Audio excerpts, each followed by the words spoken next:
and welcome to this Thirsty Thursday edition of Liquid Lunch on Newsmax TV. I'm John Tobacco. We're coming today live from the Newsmax Outpost in downtown New York City.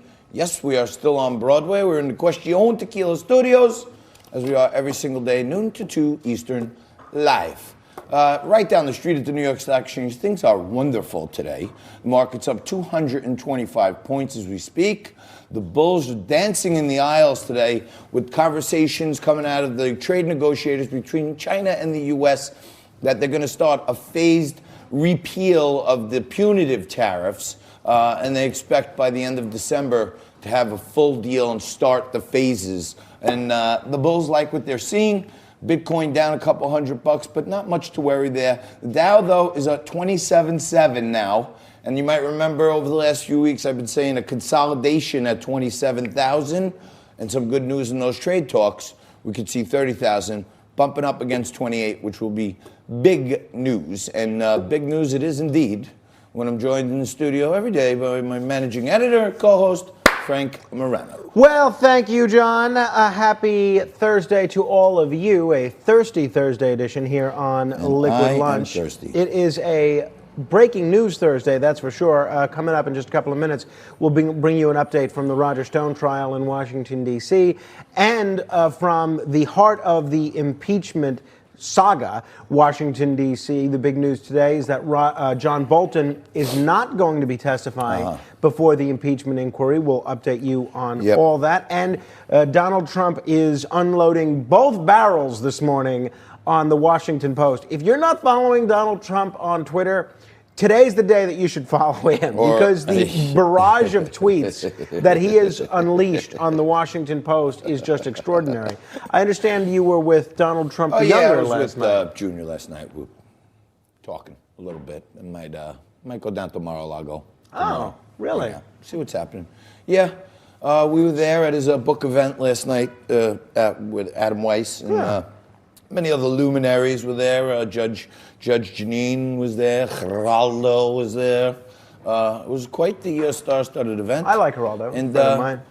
I actually, by the way, he's got a title that I just love. He's the correspondent at large.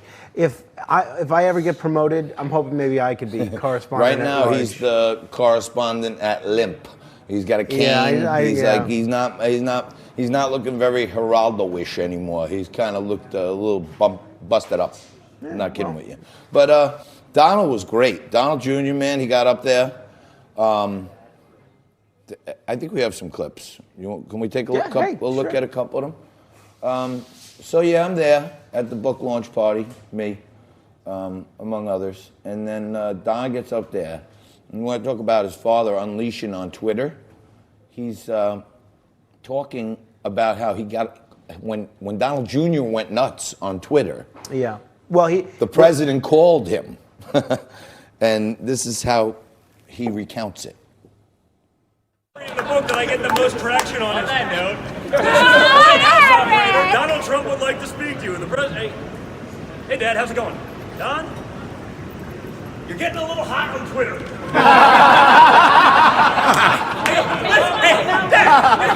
Dad, I love you. I love you, Dad. I will listen to you on so many things. There's so much I can learn from you. This is the one place where maybe.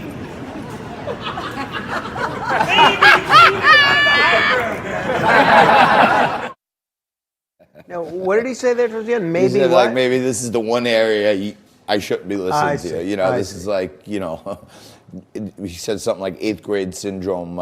Maybe I learned this from you. You know what I mean? I thought it was clever. Well, good. I'm glad he had a great event last night. You were missed. You were sorely missed. A lot of juniors there. John A. Tobacco Jr., John Katsimatidis Jr., and Donald Trump Jr., and even Corey Windlespect, who's going to be joining us later. He was there. I don't believe he's a junior, but he was there. We'll ask him about that. Excellent. So tell me, oh great one, what will you be frankly speaking about today? Well, the issue that I am speaking frankly about is something that affects every American.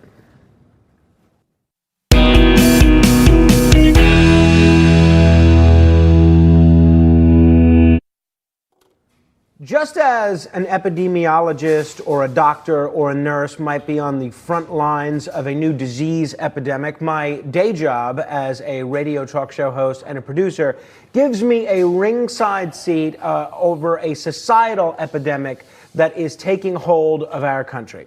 And that is the demise of landlines. Now, I know we have a lot of millennials that watch this show, and we're going to be talking with a Gen Zer who's an expert in millennials a little bit later on. And I know millennials have been blamed for killing or being in the process of killing a number of different aspects of Americana. Marriage, home ownership, beer, cereal, American cheese, dairy, golf, the hotel, all things that are paper napkins, straws, all things that millennials are in the process of killing. But none is so important as the landline. So I know all these millennials are on their mobile phones all the time. They're texting, they're tweeting, they're doing whatever they want to do on those mobile phones at all times. However, every day we have a guest on radio who you cannot hear because they're on some dopey mobile phone. Every day we have callers calling into talk radio to talk that are calling in on this dopey mobile phone, and you only hear about what they're saying. It is obscene. This is no way for an organized society to communicate. People are going to be looking at this era of trying to communicate one another on these boxes the size of toasters that are probably giving us cancer as they hold up to their ear, and they're saying, my goodness, that is really when American society started to decay. So if you're out there, if you're one of the many people out there, because this happens every day to me, I can't hear a guest and I'll say, well, can we call you back at a landline? And what do they say? I don't have a landline. If you're one of the many people out there that doesn't have a landline, and look, we have a landline on this show, but if you're one of the many people out there that doesn't have a landline, you're being selfish, you're being rude, you're being inconsiderate of your fellow humans. It is essential for every American to have a landline telephone. Mobile phones are no way to communicate. They're fine for texting, they're fine for social media. If you don't have a landline, please go out and get one, just as John A. Tobacco Jr. has. You rang, and yes, we do have a landline in the studio. It's one of the, that's not a replica. That's my Aunt Jeannie's phone that was in her apartment when she ultimately deceased. Oh, and, well, I'm sorry. I took it as a memento, but it is working, and we're keeping this here. As I noted earlier, I was at Donald Trump's book party last night. And in case the White House does call, because I hear they've been watching, this is our hotline right here. You remember when Patrick Byrne was on the show? We couldn't hear anything. He has 30 days worth of non-perishable food buried in his yard. He has 60 days worth of his pay in Bitcoin in a secret wallet somewhere. I do have 60 days worth of cans and bottles that I'm always ready to cash in. You know, I'm sorry. There's a ton of breaking news. But just the guy is such a good societal member that he literally recycles all. I asked him if he could pick up a friend of the show and drive him somewhere. And he said, well, then I would have to remove the bags of cans from the front seat and the back seat, or the back seat of my car. That's true. So he rides around with $40 worth of recyclables in his car at all times. That's right. Now, somebody that is putting an interesting defense of the president together is our very own Lindsey Graham. Well, he's not our own, but I guess he's America's own. The Republican senator from South Carolina, who was one of the House impeachment managers during the Bill Clinton impeachment 20 years ago, had sort of an interesting defense for President Donald Trump yesterday when he was saying that the president's not guilty of any impeachable offense. Listen to what Lindsey Graham had to say. The whole process is a joke. The whole idea that there's a quid pro quo based on somebody changing their testimony, presuming there was. Volker said there was not. He's the special envoy. You just pick things you like. Y'all hate this guy. You want to get him impeached. I'm not buying into Schiff. running a legitimate operation over there. I was the impeachment manager. We did it vastly different. This is a political vendetta. Mueller, to me, was the final authority on everything Trump. I've read the transcript for myself. I made up my own mind. Volker, the special envoy, said there was no quid pro quo. Sunderland has changed his testimony to say he presumes there was. What I can tell you about the Trump policy toward the Ukraine, it was incoherent. It depends on who you talk to. They seem to be incapable of forming a quid pro quo. So no, I find the whole process to be a sham, and I'm not going to legitimize it. Like these, who needs enemas? So you have Lindsey Graham, whose defense of the president is their policy on Ukraine was too incoherent for it to be impeachable. Well, that's certainly an interesting defense. You want to compare Lindsey Graham's record on foreign policy to Donald Trump's? No. Lindsey Graham has been on the wrong side of every foreign entanglement since he's been in Congress. And so for him to call President Trump's foreign policy with respect to Ukraine incoherent is bizarre.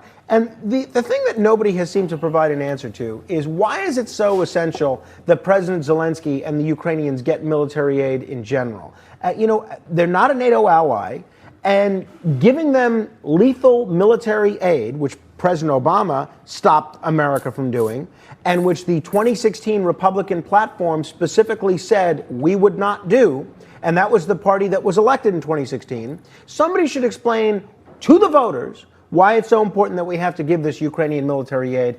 And I don't think it's the best defense, Lindsey Graham, to say that they're too incoherent. Yeah, to I make mean, policy. you got two reality TV sensations, the president of Ukraine and the president of the U.S. So you would imagine that if you were going to try to forge a new relationship, say, look, let's get things started here. We're both outsiders.